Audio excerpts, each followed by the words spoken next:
Minute सुदेशकाने खूप मस्त comment केली. At the stroke of midnight when rest of Pune sleeps Amol Balwadkar awakes in ward 9 as a future CM of Maharashtra. ही खरंच funny comment आहे. काय उत्तर द्याल त्याच्या आता? हसायचं फक्त, बाकी काय का CM नाही बनायचं? नाही बाबा. आम्ही एवढं हे नाहीये.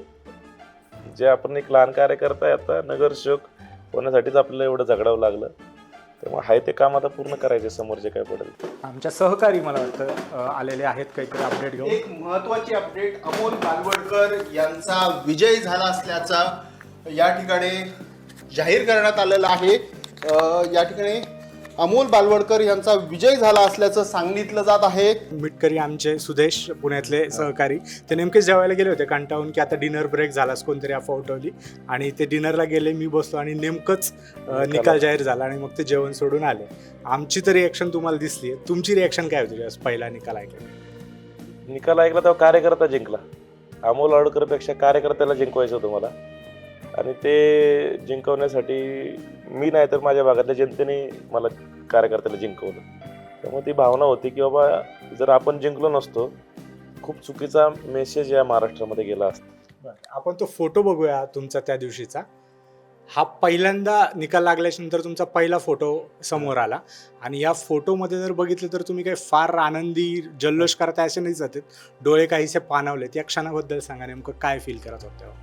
आता निवडणूक जिंकणार होतो तर ते माझ्या हक्काचाच विषय होता, कारण नगरसेवकपद हे माझं माझ्यासाठी खूप मोठी गोष्ट नव्हती.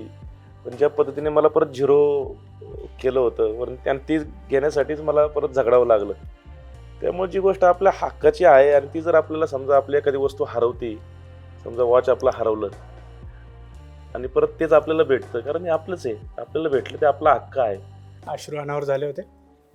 नाही, खरंच म्हणजे अश्रू मला नाही, पण माझ्या सर्व लोकांना, कारण मी त्याच्या पलीकडे गेलो होतो. मला भाव म्हणजे काय ते म्हणजे मला व्यक्तच करता येत नव्हतं. खरंच काय आनंद जो काय त्या 15 दिवसात जे काय मी पाहिलं, हे केलं. पण अनेक माझे जवळ प्रेम करणारे लोकांना खूप म्हणजे अगोदर पण त्यांना आनंद अश्रू झाले, दुःखाचे अश्रू झाले. निवडून आल्यावरती तर सर्वांना खरंच मी मनापासून सर्वांनाचा आभारी आहे. प्रत्यक्ष अनेक लोकांनी माझ्यासाठी चांगला विचार केला, अनेक लोकांनी माझ्यासाठी मी जिंकावं यासाठी प्रयत्न केला. त्या सर्वांचा मी आभारी आहे. तुमच्या वॉर्डाच्या बाहेरून कोणाचा फोन आला? अनेक लोकांचे फोन आले. राष्ट्रवादी काँग्रेस पक्षाचे, भारतीय जनता पक्षाचे अनेक नेते. शेवटी संबंध, राजकारणाच्या पलीकडे संबंध असतात. अनेक आमदार असतील, खासदार असतील, अनेक लोकांचे फोन आले, शुभेच्छा स्वीकारल्या. चला चांगलं झाले म्हणले, ते तुझ्यासोबत नव्हतं काढायला पाहिजे, जे काय चुकीचं केलं ज्या लोकांनी केलं ते, पण तू निवडून येणं खूप महत्त्वाचं होतं आणि तू आला, चांगलं आहे म्हणले. चंद्रकांत दादांच्या झोपेबद्दल काय अपडेट मिळाली? झोपतात का ते? त्या दिवशी तरी नसतील झोपले. ज्याचे कर्म, त्याचे जेवढे चांगले कर्म तेवढी त्याची चांगली झोप. तुमच्या मते आयडियल लीड काय होती? कितीची मिळायला पाहिजे होती? माझी आयडियल लीड खरं अपेक्षा मला होती 8 ते 10 हजारची होती.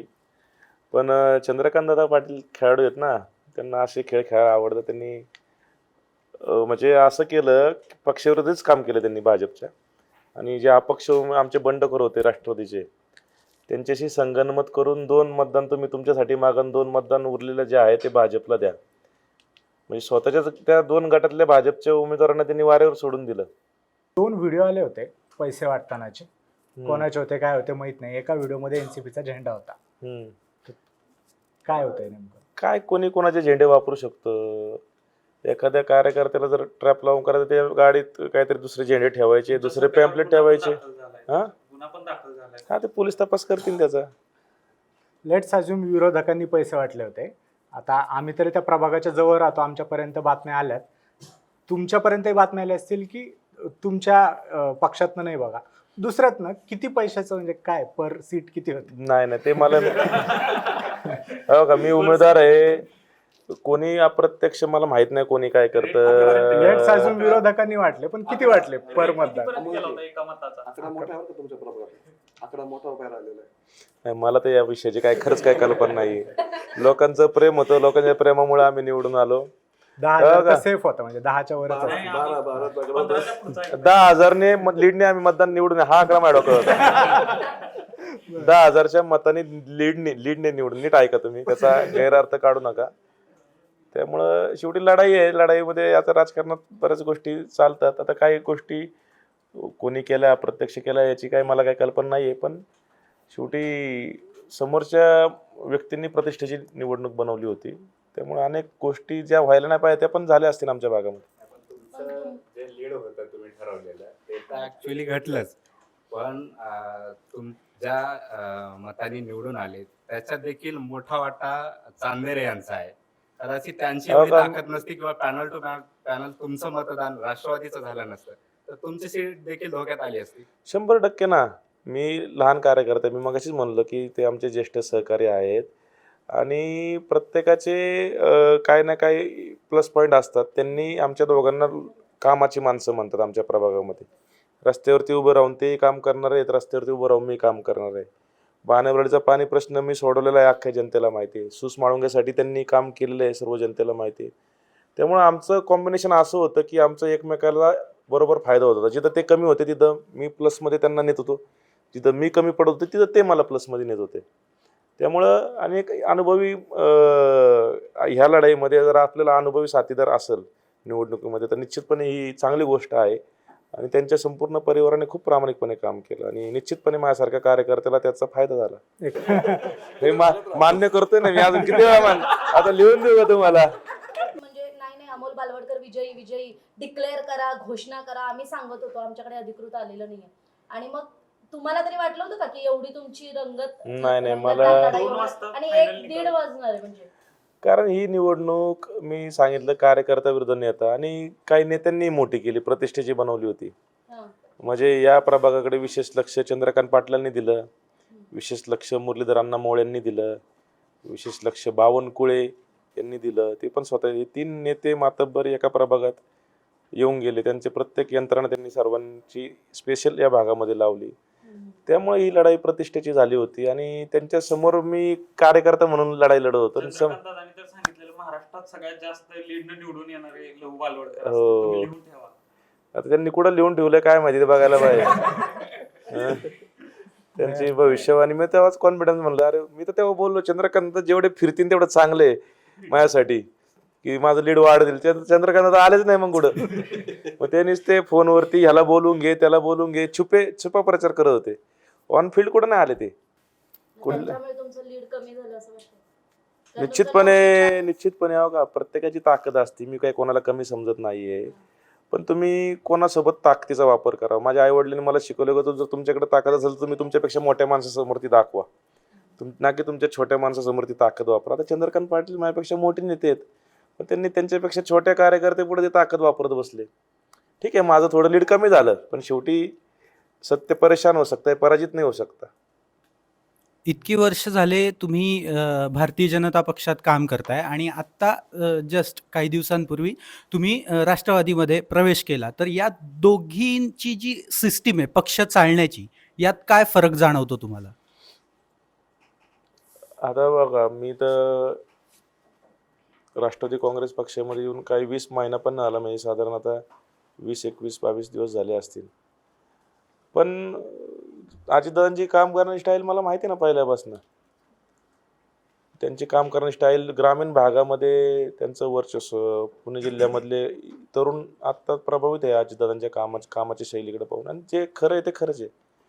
प्रशासनावरती पकड असेल, एखादा प्रकल्प पूर्णत्वास न्यायचा असेल, एखादं काम रेटून न्यायचं असेल, पूर्ण करायचं असेल तर त्यांचा हात कोणी महाराष्ट्रामध्ये पकडू शकत नाही.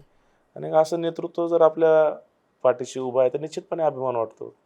आणि इकडं आता मोठी लाईन आहे, इकडं लाईनीत मागं राहण्यापेक्षा इथं मी पुढे राहतोय ना. इकडं 119 मध्ये मी कुठंतरी यांनी मला बसवलं असतं नुसतं नगरसेवक म्हणून. माझं कॅलिबर त्यांनी दाबलं होतं. इतके दिवस मला त्यांनी काही नेतृत्व करायची संधी नव्हती दिली, ना पक्षामध्ये पण संधी दिली नाही मला. कायमच त्यांनी दाबण्याचा प्रयत्न केला. आता इथं अजितदादांनी डोक्यावरती हात ठेवलाय.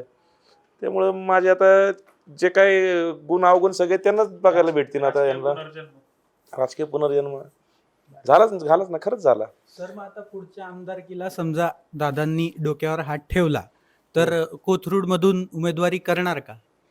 का आत्ताशी मी नगरसेवक झालोय, मला आधी इथलं काम करू द्या. ज्या लोकांनी माझ्यावरती विश्वास ठेवलाय त्या विश्वासाचं मी पात्र झालो तर लोक मला करतील किंवा माझे नेते माझ्यावर त्या दृष्टीने बघतील. आता मी एक लहान कार्यकर्ता आहे, मी लगेच एवढ्या मोठ्या मोठ्या गप्पा मारत लोक मला म्हणतील बाबा याला आता लगेच पुढचे स्वप्न पडायला लागले. त्यामुळे जनता माझ्याकडे पाहतीये. मी लहान कार्यकर्ता आहे, त्यात खुश आहे आणि मला लहान कामं करण्यामध्ये पण मोठ्या स्किलला करण्यामध्ये मला जास्त आवड आहे. तर पुणे महानगरपालिकेत पहिली मला बॅटिंग करू द्या.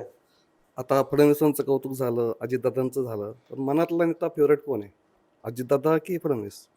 दोन्ही नेते फेवरेट. एकच का एक असावं? एक एक एकच. एक का असावं? एक का असावं? नरेंद्र मोदी पण आहेत. 3 सांगतो मी.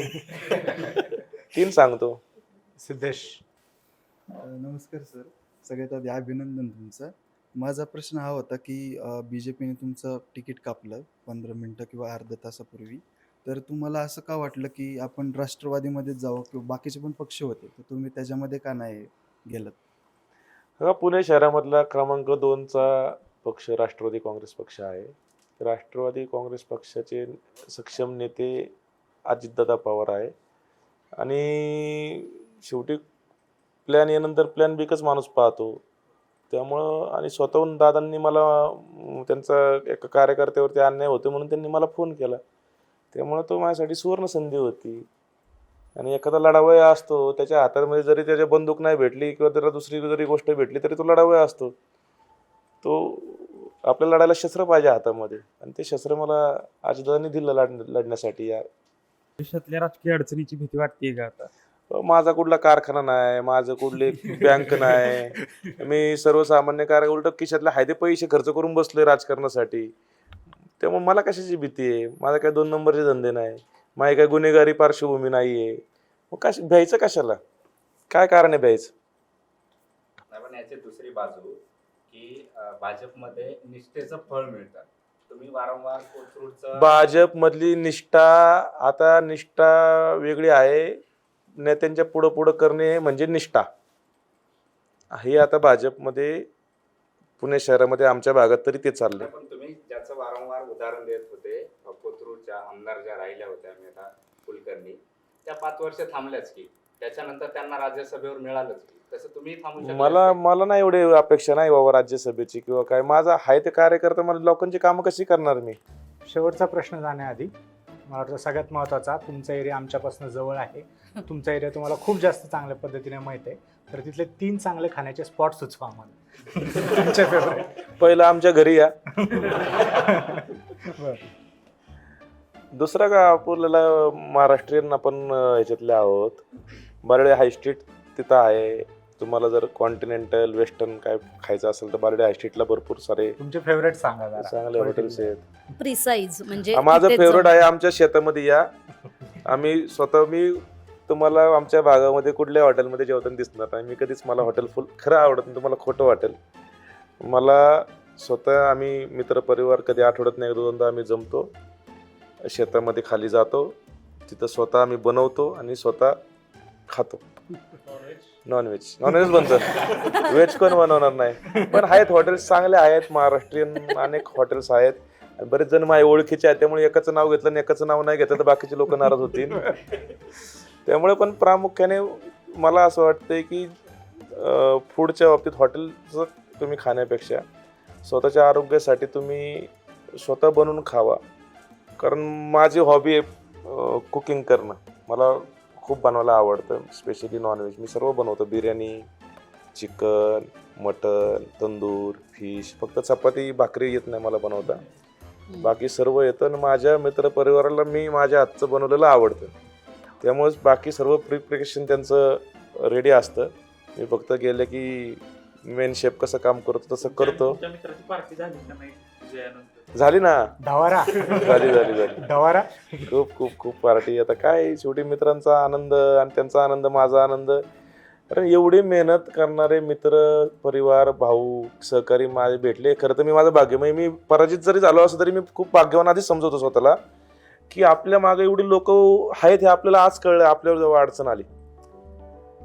त्यामुळं पराभव विजय ही गोष्ट तर बाजूलाच गेली होती. मी आधीच खूप समाधानी झालो की बाबा पुढं निकाल काय लागायचं तो लागल, कॉन्फिडन्स तर होताच, पण आपल्यासाठी एवढी लोक हे पळतात, हे आपण या जीवनात येऊन किंवा राजकीय जीवनामध्ये येऊन खूप काय कमवलं.